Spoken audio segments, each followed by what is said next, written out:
মানুষ আসার আগে এই পৃথিবীতে কারা ছিল জানেন? কেন ফেরেশতারা বলেছিলেন তারা কি রক্তপাত করবে?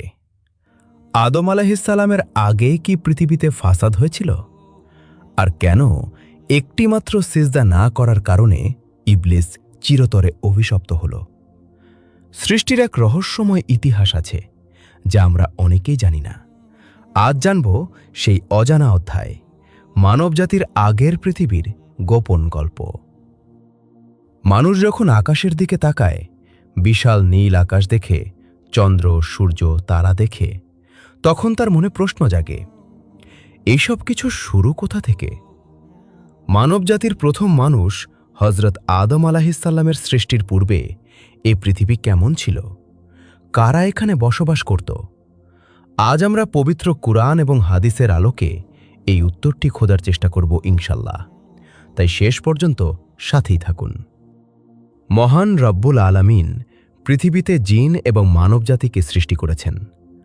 মানবজাতিকে সৃষ্টির উদ্দেশ্য একটাই, আর তা হল তারা মহান রব্বুল আলামিনের ইবাদত করবে। কিন্তু আমাদের মনে অনেক সময় প্রশ্ন জাগে, মানবজাতির সৃষ্টির পূর্বে পৃথিবী কেমন ছিল? এখানে কারাই বা বসবাস করত? এই প্রশ্নের উত্তর ইসলামে একেবারে স্পষ্ট দেওয়া আছে। সব কিছুর সৃষ্টির শুরুতে ছিলেন মহান রব্বুল আলামিন। তখন না ছিল আকাশ, না ছিল পৃথিবী, না ছিল সময়, না ছিল দিক। শুধু ছিলেন মহান রব্বুল আলামিন। তিনি অনাদি, অনন্ত, চিরন্তন। এরপর শুরু হল সৃষ্টি। আল্লাহ তাআলা কোরআনে বলেছেন যে তিনি আসমানসমূহ ও পৃথিবী ৬ সময় পর্বে সৃষ্টি করেছেন। এই ৬টি দিন আমাদের ২৪ ঘন্টার দিনের মধ্যে সীমাবদ্ধ ছিল না। তখন সূর্যও ছিল না, সময়ের মাপও ছিল না। এটি ছিল আল্লাহ নির্ধারিত বিশেষ পর্যায়। কোরআনে আরও বলা হয়েছে, আসমান ও জমিন এক সময় একত্র ছিল, তারপর আল্লাহ তাদের পৃথক করে দিলেন। এই পৃথিবীর অবস্থা প্রথমে ছিল ধোঁয়াশদৃশ, তারপর তিনি ধীরে ধীরে আসমানকে স্তরে স্তরে সাজালেন। ৭ আসমান তৈরি হল, তারকারাজি স্থাপন হল, সূর্য ও চাঁদের ব্যবস্থা হল যাতে দিন রাত নির্ধারিত হয়। পৃথিবী তখনও বাসযোগ্য ছিল না, না ছিল গাছ, না ছিল পানি, না ছিল প্রাণ। আল্লাহ পৃথিবীকে স্থিতিশীল করার জন্য পাহাড় বসালেন, যেন পৃথিবী কাঁপতে না থাকে। এরপর তিনি পানির জন্য সমুদ্র সৃষ্টি করলেন, এরপর নদীকে প্রবাহিত করলেন। পৃথিবীব্যাপী পানিকে নেয়ামত হিসেবে তিনি সৃষ্টি করে তিনি মাটি উর্বর করে দিলেন। তারপর ধীরে ধীরে উদ্ভিদ জন্ম নিল, গাছপালা, শস্য, ফল সব প্রস্তুত করা হলো। পৃথিবী এখন পুরোপুরি বাসযোগ্য হল, কিন্তু এখনও এখানে মানুষ নেই। মানুষের আগে আরেকটি সৃষ্টির কথা আমরা নিশ্চিতভাবে জানি, আর তা হল জিন জাতি। রাসূলুল্লাহ সাল্লাল্লাহু আলাইহি ওয়াসাল্লাম বলেছেন, ফেরেশতাদের সৃষ্টি করা হয়েছে নূর থেকে, জিনদের আগুনের শিখা থেকে, আর আদমকে সৃষ্টি করা হয়েছে মাটি থেকে। সহিহ মুসলিম। অর্থাৎ জিন জাতি মানুষের আগে সৃষ্টি। তারা অদৃশ্য জগতের বাসিন্দা। তাদের বুদ্ধি আছে, ইচ্ছা আছে, স্বাধীনতা আছে। তারা ভালোও হতে পারে, খারাপও হতে পারে। অনেক তাফসীরকার যেমন ইবনু কাসির উল্লেখ করেছেন, আদম আলাইহিসসালামের আগে পৃথিবীতে জিনরা বসবাস করত এবং তারা ফাসাদ করেছিল। অর্থাৎ মানবজাতির আগে মহান রব্বুল আলামিন ইবাদতের জন্য জিন জাতিকে সৃষ্টি করেছিলেন, এবং এই পৃথিবী সৃষ্টির পর তারাই সর্বপ্রথম এই পৃথিবীর বাসিন্দা ছিল। কুরআনে যখন আল্লাহ বলেন, আমি পৃথিবীতে একজন প্রতিনিধি সৃষ্টি করতে যাচ্ছি, তখন ফেরেশতারা বলেছিল, আপনি কি সেখানে এমন কাউকে সৃষ্টি করবেন যারা ফাসাদ সৃষ্টি করবে এবং এ পৃথিবীতে রক্তপাত ঘটাবেন? এই রক্তপাত শব্দটি অনেক আলেমের মতে পূর্ববর্তী সৃষ্টির অভিজ্ঞতার ইঙ্গিত। অর্থাৎ আল্লাহর ইবাদতের জন্য মহান রব্বুল আলামিন যখন জিন জাতিদের থেকে সৃষ্টি করেছিল, তখন তারা পৃথিবীতে ফাসাদ করেছিল, একে অপরের সাথে রক্তপাত ঘটিয়েছিল, এবং সেই কারণেই ফেরেশতারা আল্লাহকে বলছিলেন, জিন জাতির মতো কি আবারও আল্লাহ তাআলা এমন কোনো সৃষ্টি করবেন যারা জিন জাতির মতোই রক্তপাত ঘটাবে? জিনের পাশাপাশি ছিল ফেরেশতারা। তারা আল্লাহর নূর থেকে সৃষ্টি, তাদের কোনো পাপ নেই, তারা অবাধ্য হয় না, তারা নিরবচ্ছিন্ন ইবাদতে থাকে। কিন্তু তবুও মহান রাব্বুল আলামিনের পরিকল্পনা ছিল তিনি পৃথিবীতে এমন কোনো কিছু সৃষ্টি তিনি করবেন যা হবে সর্বশ্রেষ্ঠ সৃষ্টি, আর সেটি হল মানবজাতি। আল্লাহ যখন মানব সৃষ্টির ঘোষণা দিলেন তখন পুরো মহাবিশ্বে এক নতুন অধ্যায় শুরু হতে যাচ্ছে। আল্লাহ তাআলা ফেরেশতাদেরকে পৃথিবীর বিভিন্ন স্থান থেকে মাটি সংগ্রহ করার নির্দেশ দিলেন। হাদিসে এসেছে, আদম আলাইহিসসালামের দেহ গঠনের আগে তা কিছু সময় মাটির মতো অবস্থায় ছিল। এই কারণেই মানুষের রং, স্বভাব, প্রকৃতি ভিন্ন ভিন্ন, কারণ তার উৎস বিভিন্ন মাটি। কুরআনে বলা হয়েছে, আদমকে সৃষ্টি করা হয়েছে কাদা মাটি থেকে, আঠালো মাটি থেকে, শুকনো শব্দযুক্ত মাটি থেকে। এটি ধাপে ধাপে গঠন প্রক্রিয়ার ইঙ্গিত, অর্থাৎ মহান রাব্বুল আলামিন মাটি দিয়ে একটি দেহাকৃতি বানালেন। এ যেন এক মাটির মূর্তি, কিন্তু এতে কোনো প্রাণ নেই। একবার কল্পনা করে দেখুন, মহাবিশ্ব প্রস্তুত, পৃথিবী প্রস্তুত, জিন আছে, ফেরেশতা আছে, কিন্তু এখনও মানুষ নেই। তারপর একদিন আল্লাহ আদম আলাইহিসসালামের গঠিত দেহের মধ্যে রূহ ফুঁকে দিলেন। এরপরই মাটি প্রাণ পেল, সকল নিস্তব্ধতা ভাঙল, মানব ইতিহাস শুরু হল, জ্ঞান হল, একজন মানুষের বিশেষ মর্যাদা। আল্লাহ আদম আলাইহিসসালামকে সব বস্তুর নাম শিক্ষা দিলেন। তারপর ফেরেশতাদের জিজ্ঞেস করলেন, তোমরা যদি সত্যবাদী হও তবে এগুলোর নাম বলো। ফেরেশতারা বলল, আমরা তো জানি না, আপনি যা শিখিয়েছেন তা ছাড়া আর কিছু। তখন আদম আলাইহিসসালাম সব কিছুর নাম বলে দিলেন। এই ঘটনার মাধ্যমে বোঝানো হল, মানুষের মর্যাদা শক্তিতে নয়, জ্ঞানে, ক্ষমতায় নয়, বুদ্ধিতে।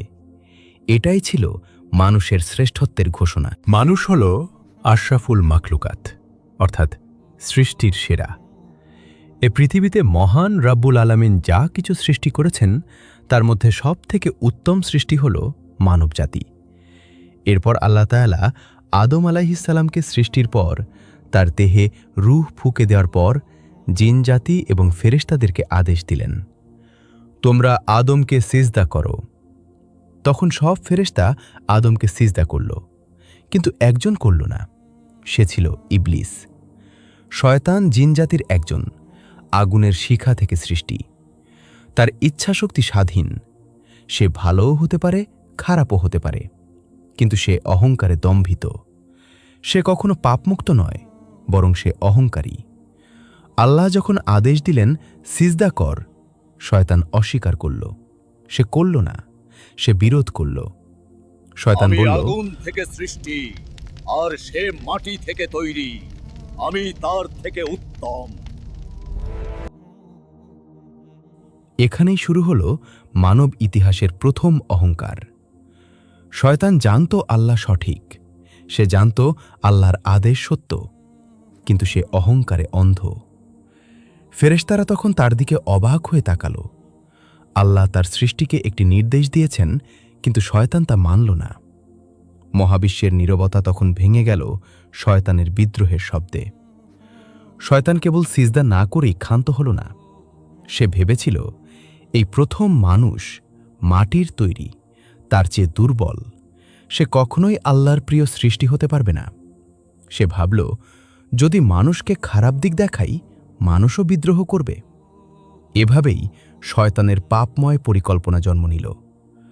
আল্লাহ তাআলা শয়তানের দম্ভ এবং বিদ্রোহ দেখে বললেন, হে ইবলিস, তুমি কেন আমার আদেশ অবজ্ঞা করছ? শয়তান প্রতিক্রিয়া দেখাল। তার স্বাভাবিক অহংকারে ভরা কণ্ঠে বলল, তার চেয়ে উত্তম, সে তো মাটির তৈরি আর আমি আগুন হতে সৃষ্টি।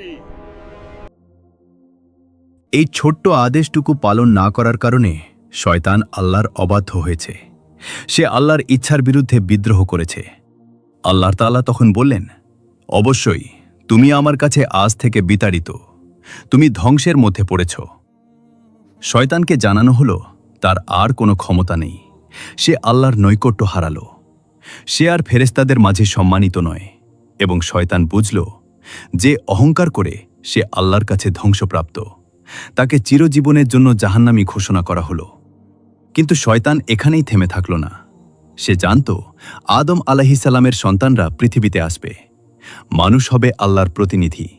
সে পরিকল্পনা করল মানুষকে প্রলুব্ধ করবে, ভুল পথে পরিচালনা করবে।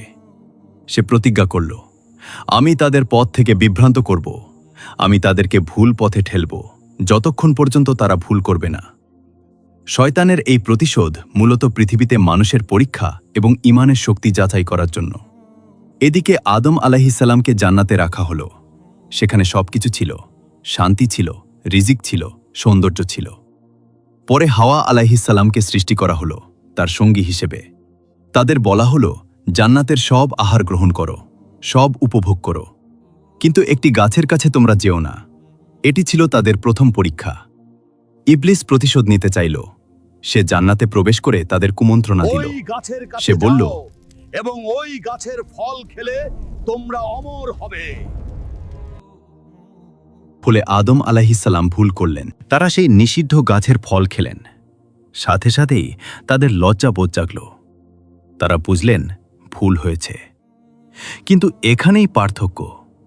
ইবলিস অহংকার করেছিল, তবে আদম আলাইহিসসালাম তওবা করলেন। হে আমাদের তিনি বললেন, রব, আমরা নিজেদের প্রতি জুলুম করেছি, আপনি ক্ষমা না করলে আমরা ক্ষতিগ্রস্ত হব। আল্লাহ তাদের তওবা কবুল করলেন। তারপর আদম আলাইহিসসালাম ও হাওয়া আলাইহিসসালামকে পৃথিবীতে পাঠানো হলো। এটি শাস্তি ছিল না, এটি ছিল একটি মিশন। পৃথিবী এখন শুধু মাটি নয়, এটি এখন আমানত, মানুষের পরীক্ষা ক্ষেত্র। মানুষ হবে আল্লাহর প্রতিনিধি। তারা এখানে ন্যায় প্রতিষ্ঠা করবে, ইবাদত করবে, শয়তানের বিরুদ্ধে লড়বে, এবং এরপর থেকেই পৃথিবীতে মানবজাতির সূচনা। এই পৃথিবীটা আল্লাহ তাআলা মানুষের পরীক্ষা ক্ষেত্র তৈরি করেছেন, আর মানুষের বড় প্রতিদ্বন্দ্বী হল শয়তান। ঈমানের জোরে যদি কোনো বান্দা শয়তানের মোকাবেলা করতে পারে, তাহলে আবারও তাকে সেই প্রথম মানবের মতো জান্নাতে ফিরিয়ে দেওয়া হবে। আল্লাহ তাআলা আমাদের সবাইকে উত্তম হেদায়েত দান করুক। আমিন।